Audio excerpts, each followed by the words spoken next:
Hello, my lovely listeners. Welcome to my YouTube channel. Please subscribe my channel and press the bell icon button. Friends, आप लोग जो भी मेरे channel में visit करते हो, मेरे लिसनर्स हो, प्लीज़ मुझे लाइक भी किया करो और जो मुझे न्यू विजिटर्स होते हो वो सब्सक्राइब किया करो. Support me my friends.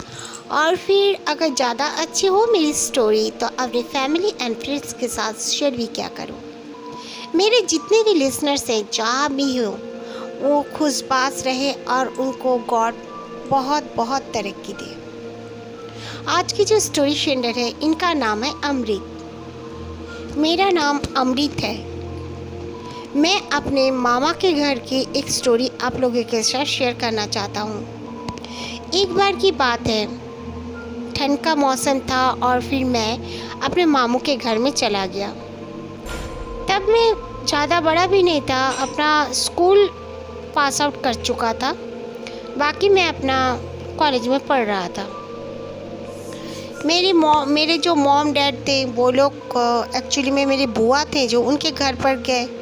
मैं उनके साथ ना जाकर अपने मामू के घर चला गया. मुझे मामू के घर में जाना बहुत अच्छा लगता है. वो गांव काफ़ी सुंदर है, इतने पेड़ से भरा है. मेरे मामू का गांव, मेरा मामू का घर बहुत अच्छा लगता है. पर मैं जिस समय गया, मेरे मामू का जो बड़ा बेटा था वो घर पर नहीं थे. वो अपने कुछ एग्ज़ाम्स के वजह से वो बाहर चले गए थे 3 दिन के लिए. मैं नहीं तो जाने के बाद उनके साथ ही कमरे में सोया करता था. मामू के और 2 बेटे थे, 3 बेटे हैं. उनके साथ मेरी इतनी भी दोस्ती नहीं थी जितने कि बड़े भैया के साथ. फिर ऐसा हुआ कि रात का समय में नानू नानी, मामू मामी, उनके 2 बेटे और फिर पड़ोस में ही जो मेरी एक मौसी का भी पड़ोस में ही मैरिज हुआ था, वो पड़ोस में ही रहती थी. उनके बच्चे भी आए हुए थे. उनके भी 3 बच्चे हैं. उनके बच्चे और मासी और मौसा जी सब कोई हम लोग बहुत रात तक बात करते रहे. करीब करीब 10:30 11 बज गया. मासी मामी के साथ यहीं पे खाना उना पकाए और फिर सब कोई खाए. बहुत मज़ा आया. मुझे बहुत अच्छा लगता है बचपन से मेरे मामू के घर जाने के लिए. फिर रात हो गई और मेरे लिए सोने का उन लोगों ने फर्स्ट फ्लोर में एक रूम में व्यवस्था कर दिए थे. तो मैं वहाँ पर जाके सो गया. मामू के 2 बेटों के मैंने कहा भी नहीं किसी को कि मेरे साथ सो जाओ. मैं ऐसे में भी अपना जो घर है वहाँ पर अकेला ही बचपन से सोता हूँ, इसलिए मुझे ऐसे कुछ डर तो नहीं लगता है. और पहले तो और भी नहीं लगता था, लेकिन मेरे साथ ये इंसिडेंट होने के बाद ऐसे डरता तो नहीं हूँ मैं, लेकिन फिर भी मैं थोड़ा घबराता हूँ. ऐसा हुआ रात के समय में मैं चला गया. 11:30 पौने 12 बज रहा था. सबसे बातचीत कर रहे थे. उसके बाद मैं रात को सोने चला गया. सोने के बाद जैसे मैं नींद में बिल्कुल मैं थका हारा सा भी था और मुझे नींद आ गई. काफ़ी रात थी, कुछ मैं सोया ही होऊंगा, शायद ज़्यादा भी देर नहीं हुई थी.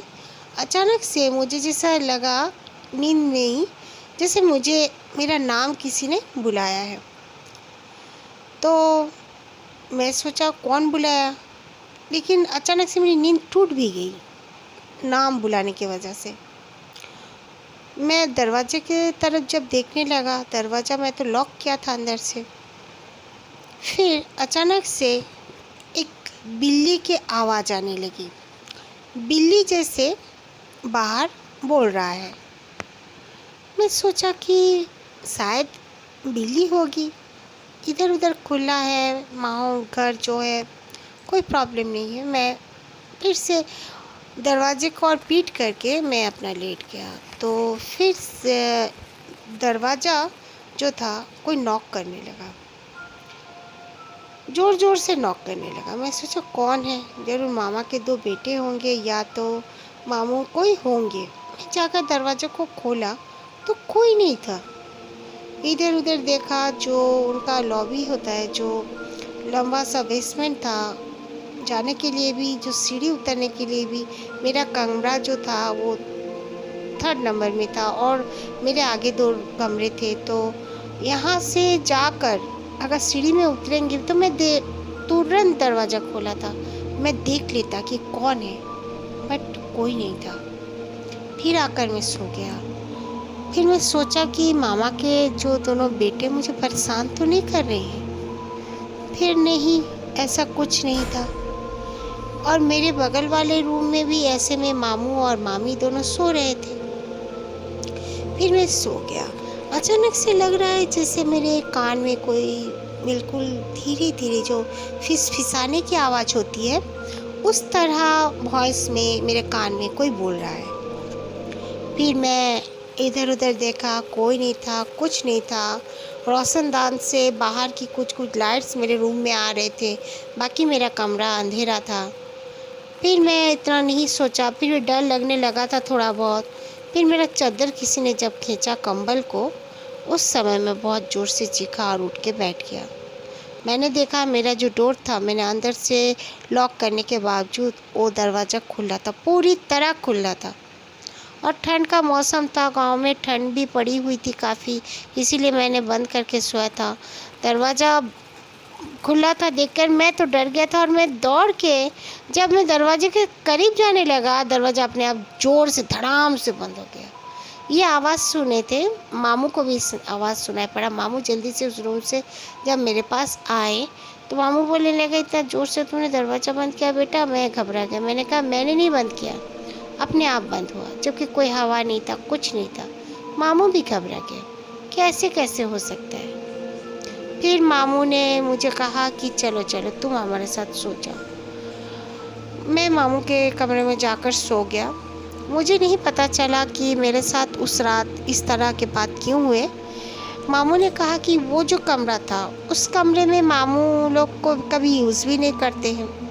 नीचे में भी 4 कमरे होते थे, बेडरूम्स जो यूज़ करते थे, और ऊपर में मामू का 3 जो कमरे थे, ये लास्ट का कमरा जो था ये गेस्ट रूम के हिसाब से यूज़ किया जाता था, और फिर इसे खोला भी नहीं जाता था ख़ास। मामू के जो 2 बेटे थे, तब उनका बड़ा बेटा जो है वो ग्राउंड फ्लोर में ही अपना एक कमरे में सोता था, और ऊपर के 3 कमरों में से एक मामू और उनकी वाइफ, और फर्स्ट वाले जो कमरा था सीढ़ी से चढ़ कर ही, उनमें उनका 2 बेटे सोते थे। और इसीलिए मुझे वो लास्ट कमरा इन लोगों ने दे दिया था कि मैं आराम से सो सकता हूँ। मुझे काफ़ी डर लगा, और दूसरे दिन से मैं कभी भी उस कमरे के तरफ भी नहीं गया। मुझे काफ़ी डर लगा, लेकिन ऐसे में कुछ देखने को तो नहीं मिला मुझे। मैं वहाँ पर करीब करीब 15 दिन रुका हुआ था। ना मैंने किसी को और देखा, ना महसूस किया, कुछ नहीं। लेकिन उस रात मेरे साथ इस तरह इंसिडेंट क्यों हुआ, मुझे खुद नहीं पता।